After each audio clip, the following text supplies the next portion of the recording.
बिस्मिल्लाहिर्रहमानिर्रहीम। अस्सलाम वालेकुम। आप देख रहे हैं अलिफ न्यूज़ और मैं हूं आपके साथ माजिद अली। शामिल करते हैं पाकिस्तान और दुनिया भर से ब्रेकिंग न्यूज़ हेडलाइंस। अमेरिका की गजा में जंग बंदी पर सलामती कौंसिल में वोटिंग रखवाने की धमकी। गजा में फौरी जंग बंदी के लिए अक़वाम मुत्तहिदा की सलामती कौंसिल में 20 फरवरी को होने वाली वोटिंग को अमेरिका ने वीटो करने की धमकी दे दी। आलमी खबरसार इदारे की रिपोर्ट के मुताबिक अल जज़ायर की दरख्वास्त पर अक़वाम मुत्तहिदा की सलामती कौंसिल में 20 फरवरी को वोटिंग करवाए जाने का इम्कान है, जिसके लिए अल जज़ायर ने एक हफ्ते कबल करारदाद का मसवदा पेश किया था। अल जज़ायर ने अपनी दरख्वास्त में अपील की थी कि वोटिंग मंगल को करवाई जाए, ताहम अब अमेरिका ने अंदिया दिया है कि वो इस करारदाद पर वोटिंग के अमल को वीटो कर देगा। नेतन्याहू की हुकूमत के खिलाफ तिल अवीव में मुजाहरे। ईरानी खबरसार इदारे की रिपोर्ट के मुताबिक हज़ारों अफराद ने तिल अवीव के काबलान रोड पर मुजाहरा किया और गजा में कैद सुहूनी कैदियों की रिहाई के लिए फौरी समझौते और सुहूनी हुकूमत के लिए दोबारा इंतखाबात कराए जाने का मुतालबा किया। मुजाहिरीन ने नेतन्याहू और उनकी काबीना के खिलाफ शदीद नारेबाजी भी की। ये ऐसी हालत में है कि सुहूनी मीडिया ज़राए ने गुज़िश्ता बुध को भी तिल अवीव में नेतन्याहू की रहायशगाह के सामने सुहूनी कैदियों के घर वालों के मुजाहरे की खबर दी थी। बहर अहमर में बरतानवी बहरी जहाज पर यमनी फौज का हमला। यमन की मुसल्लह अफवाज के तर्जुमान याहिया सारिया ने अपने एक बयान में कहा है कि बहर अहमर में बरतानवी ऑयल टैंकर पर हमला किया गया है। यमनी फौज के तर्जुमान याहिया सारिया का कहना था कि यमन की मुसल्लह अफवाज ने इस इलाके में ये ऑपरेशन गजा में सुहूनी जराइम के खिलाफ और फ़लस्तीनी अवाम की हमायत में किया है। यमन की मुसल्लह अफवाज के तर्जुमान याहिया सारिया का कहना था कि इस ऑपरेशन में बरतानवी ऑयल टैंकर पर कई मिसाइलों से हमला किया गया और ये मिसाइल सीधे अपने निशाने पर लगे। उन्होंने मजीद कहा कि हमला इसराइली जहाज़ों और इसराइली बंदरगाहों की जानिब जाने वाले बहरी जहाज़ों पर उस वक्त तक जारी रहेंगे जब तक गजा के खिलाफ हमले बंद और उसका मुहासरा ख़त्म नहीं हो जाता। रफ़ा में फौजी ऑपरेशन ना किया गया तो हमास के खिलाफ जंग हार जाएंगे। नेतन्याहू ने दो टोक पैगाम जारी कर दिया। इसराइली वज़ीर आज़म नेतन्याहू का कहना था कि इसराइली फ़ौज को रफ़ा शहर में जल्द अपना ऑपरेशन करना चाहिए। अगर ऐसा नहीं किया जाता तो इसका मतलब हमास के खिलाफ जंग हारना होगा। नेतन्याहू ने यरूशलेम में एक प्रेस कॉन्फ्रेंस पर जोर दिया कि गजा की पट्टी में यरगमालियों की रिहाई के लिए हमास के साथ मुआहिदा होने के बावजूद रफ़ा ऑपरेशन पर अमल दरामद किया जाएगा। दोहा में अफगानिस्तान से मुतल्लिक कॉन्फ्रेंस शुरू। तालिबान का शराइत की आड़ में शिरकत से इनकार। कतर के दारुल-हुकूमत दोहा में अक़वाम मुत्तहिदा के तहत अफगानिस्तान से मुतल्लिक 2 रोज़ा कॉन्फ्रेंस शुरू हो गई। तफसीलात के मुताबिक दोहा में अफगानिस्तान पर अक़वाम मुत्तहिदा का 2 रोज़ा इजलास शुरू हो गया है, जिसमें मुख्तलिफ ममालिक के ख़ुसूसी नुमाइंदे शिरकत कर रहे हैं। ये सेशन 4 हिस्सों पर मुसलसल 4 इजलासों पर मुश्तमिल होगा। बहर अहमर में कशीदगी की बुनियादी वजह गजा जंग है। चीनी वज़ीर ख़ारजा। चीन के वज़ीर ख़ारजा वांग ई का कहना है कि बहर अहमर में कशीदगी की बुनियादी वजह गजा में जारी जंग है। म्यूनिख सिक्योरिटी कॉन्फ्रेंस से खिताब करते हुए चीनी वज़ीर ख़ारजा वांग ई का कहना था कि गजा में जारी जंग बंदी और इंसानी इमदाद की फौरी रसाई होनी चाहिए। वांग ई का कहना था कि हम इस इंसानी तबाही को जारी रखने की इजाज़त नहीं दे सकते। चीनी वज़ीर ख़ारजा का यह भी कहना था कि 2 रियासती हल के लिए बैनुल-अक़वामी अमन कॉन्फ्रेंस जल्द होनी चाहिए।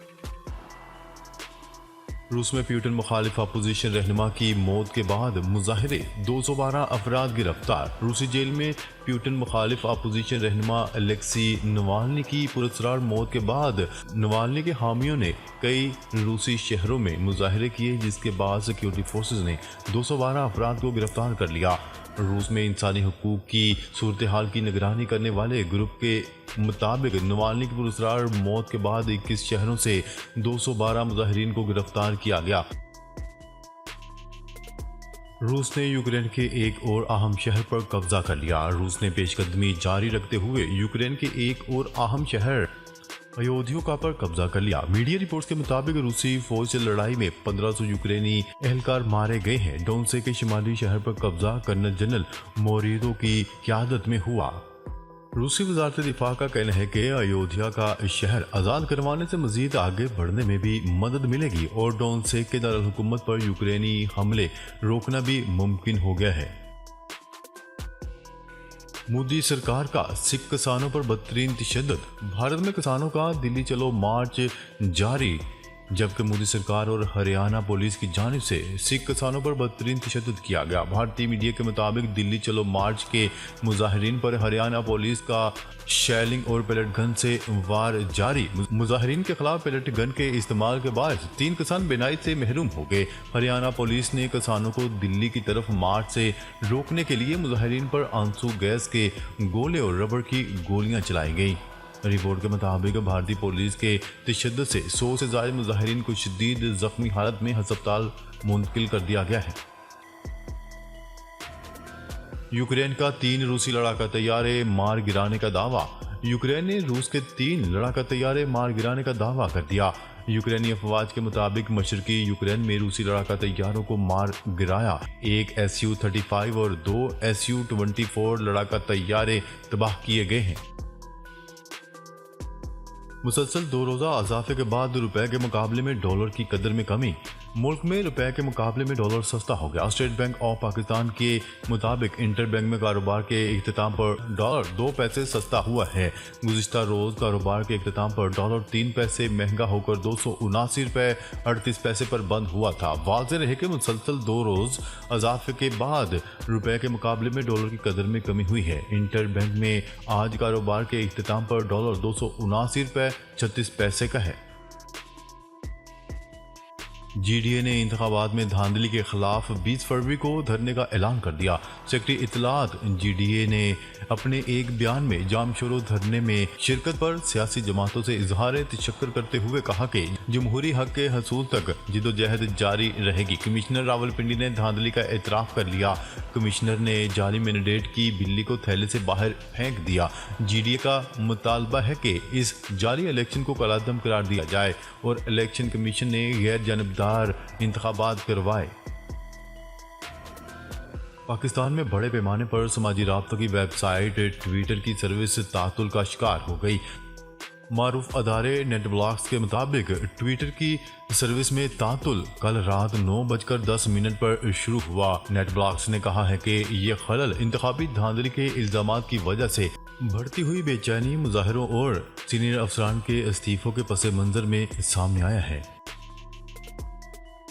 आम इंतखाबात में मुबैना धांधली के खिलाफ बलूचिस्तान में सियासी जमातों का एहतजाज और धरने जारी। 4 जमाती इत्तेहाद Balochistan national party, Pashtunkhwa MAP national party और हज़ारा डेमोक्रेटिक पार्टी की तरफ से पहिया जाम हड़ताल की काल के बाद बलीली के मकाम पर कोयटा, पशीन, चमन, लोरालाई और सोब शाहरा को ट्रैफिक के लिए बंद कर दिया गया। इसके अलावा दरख्शा में कोयटा, चमन, सिब्बी शाहरा और सोना खान के करीब मस्तूम कराची शाहरा को भी ट्रैफिक के लिए बंद किया गया है। इस मौका पर जलसे से खिताब करते हुए नेशनल पार्टी के डॉक्टर अब्दुल मालिक ने कहा है कि बलूचिस्तान में मंसूबे के तहत कौम परस्तों को अवाम से दूर किया जा रहा है।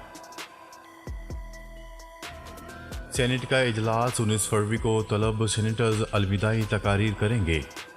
राय के मुताबिक 19 फरवरी को होने वाले इजलास की सदारत चेयरमैन सेनेट सादक संजरानी करेंगे। इजलास में सेनेट अरकान की तरफ से अलविदाई तकारीर की जाएंगी। सदर मुमलिकत डॉक्टर आरफ अलवी ने आइन के आर्टिकल 54 की शिक 1 के तहत सेनेट का इजलास तलब किया था। ख्याल रहे कि आइन ने पाकिस्तान के मुताबिक सेनेट के निफ्स अरकान का इंतखाब रवां साल मार्च में होगा। तहरीक इंसाफ और सुन्नी इत्तेहाद कौंसिल के दरमियान मामला तय पा गए। राय के मुताबिक PTI और सुन्नी इत्तेहाद कौंसिल में पंजाब और सिंध की सतह पर मामलात के हवाले से 2 रोज़ पहले मामला तय हुए थे। पंजाब और सिंध में PTI के आज़ाद अरकान सुन्नी इत्तेहाद कौंसिल में ज्वाइन करेंगे। राय ने बताया है कि तहरीक इंसाफ और सुन्नी इत्तेहाद कौंसिल के माबैन वफाक में भी इत्तेहाद होगा या नहीं, इस हवाले से मुज़ाकरात जारी हैं। पीपल्स पार्टी वफाकी काबीना में शमूलियत पर रजामंद हो गई। सदर और स्पीकर के ओहदे पीपल्स पार्टी को मिलेंगे। ज़राए के मुताबिक मुल्क में मुस्लिम लीग नून और पीपल्स पार्टी की मखलूत हुकूमत बनेगी। पंजाब में भी 2-3 वजीर पीपल्स पार्टी से लिए जाएंगे। चेयरमैन सेनेट के लिए मुस्लिम लीग नून के आजम नज़ीर तारड़ मजबूत उम्मीदवार हैं, जबकि पीपल्स पार्टी मुमकिन तौर पर राजा परवेज अशरफ को ही दोबारा स्पीकर नामजद कर सकती है। नाजरीन, अब तक के लिए इतना ही। मजीद खबरें लेकर बहुत जल्द आपकी खिदमत में हाजिर होंगे। तब तक के लिए अपना ख्याल रखिएगा। अल्लाह निगहबान।